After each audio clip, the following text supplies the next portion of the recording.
OTMSP, y'all. Keeping it real.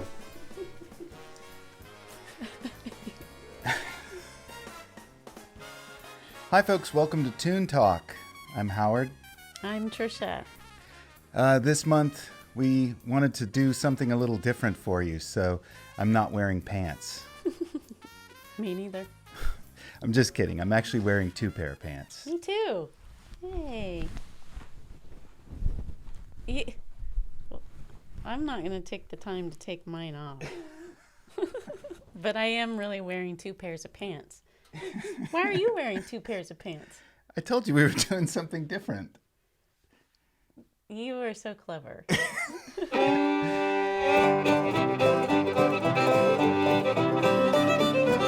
All right, this month we're talking about Elmo Newcomer from Pipe Creek in Bandera County, Texas. One of the great fiddlers recorded for the Library of Congress. And one of the best fiddler names that you could possibly ever have. Jesse Elmo Newcomer was born in San Antonio, Texas on April 25th, 1896. When Tricia and I first met, we started learning some of the music of Elmo Newcomer and had the good fortune to meet a lot of the Newcomer family, his descendants, and his son Charlie Newcomer at the Llano Fiddle Fest over there in Llano, Texas.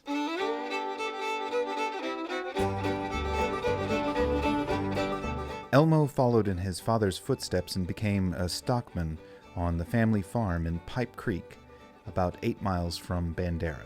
He served as a cook in the 3rd Trench Mortar Battalion during the First World War and was honorably discharged in 1919. Meeting with Elmo Newcomer's family was pretty much one of the biggest highlights I've had in a long time. They brought Elmo's fiddle to us, and we all met in the town square and let us play on his fiddle, which was a real treat. We tuned it up and played some of Elmo's tunes. His fiddle playing was recorded by John and Ruby Lomax at his home in Pipe Creek in 1939 for the Library of Congress. Around 20 years later, Newcomer recorded a few sides for the Cromart label in San Antonio, including the song Rye Whiskey.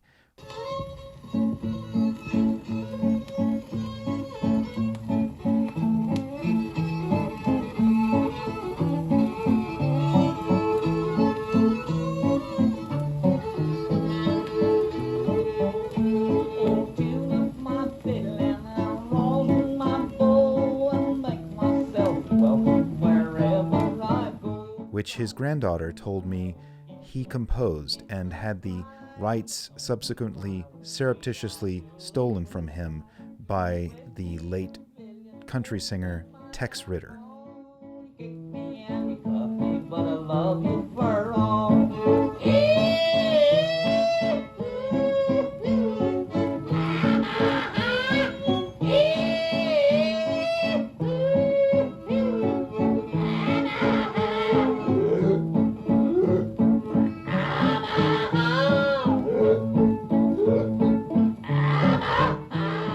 Elmo Newcomer passed away in 1970, and his descendants carry on his musical legacy in Pipe Creek. Hearing tunes that a loved one played who's no longer around was very touching to me as well. It seemed to have quite an effect on Charlie, Elmo's son. I don't think he had heard those tunes since his dad was alive, and it definitely brought a tear to his eye and ours. Yeah. Also on that trip, we had another unusual experience. We were playing at the Llano Fiddle Fest. A young woman came up to us and said, "You sound just like my great granddaddy." And across the parking lot was a little white house, and we went over there and met Miss Deborah Miller, and she played us a cassette of her grandfather, Ike Henry, who was from Mason County, Texas, born in 1888. And among the unusual tunes that she played for us was one called Skidaddle.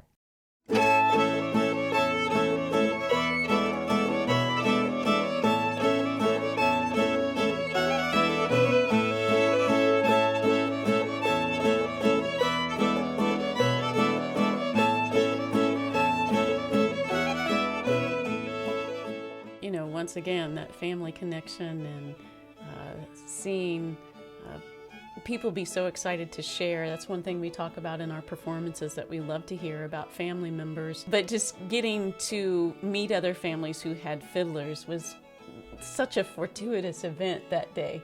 And she was so excited that we were so excited to get his music. And Skidaddle is such a weird little tune.